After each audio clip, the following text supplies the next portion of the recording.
सुन इधर बेटे बात सुन।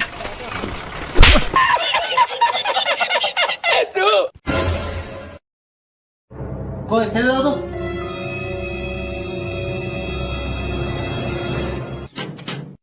क्या बीजेपी गलत चला।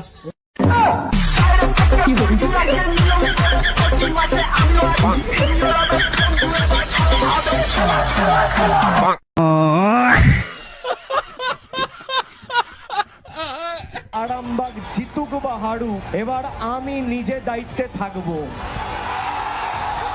4 তারিখ 12টার পরে কোন জল্লাদের কত ক্ষমতা আর কার দিল্লির বাবা কাকে বাঁচাতে আসে আমি 4 তারিখ দেখব। দুশোর সিপিল একদিন কানের মুখের মুখে ঘুরে দেবো।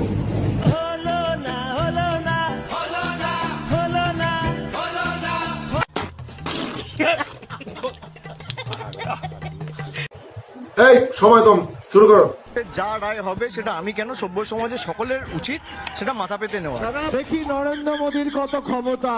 গুজরাট থেকে মধ্যপ্রদেশ থেকে এসে আমাদের ধমকাচ্ছে, আমাদের বাঙালিকে বলছে উল্টা করকে লটকা কে সিধা কর দেগা।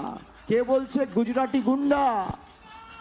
আমি অমিত শাহকে বলেছি আপনি আমার থেকে বয়সে বড়, মাথাটা ঠান্ডা রাখুন, গরম বেশি পড়ছে, জল বেশি করে খান।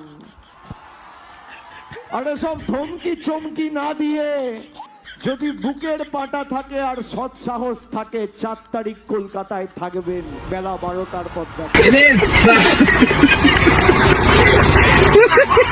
सुन इधर बेटे बात सुन। बोला ना इतना मरूंगा 5 तारीख को नहीं, हम लोग 29 तारीख को ही पिटेंगे। যে আমাদের আটকাবে কে, ওরা মারবে তো কি হয়েছে, ওদের হাত থেকে লাঠিটা কেড়ে নেবো। গায়ে টাচ করলে বাংলায় আগুন জ্বলে যাবে। কই মাকা লাল হয় তো রোগ কে দেখাও। রেজিস্টার মাতাল দিনে কি বলে রাত্রে জানে না, রাত্রে কি বলে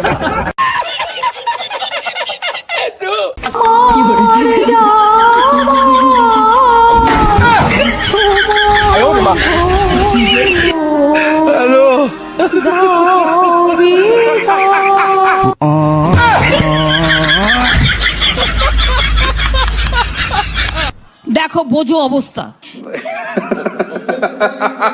মাথার উপর থেকে সরিয়ে ফেললেন মমতা বন্দ্যোপাধ্যায়ের ফটো।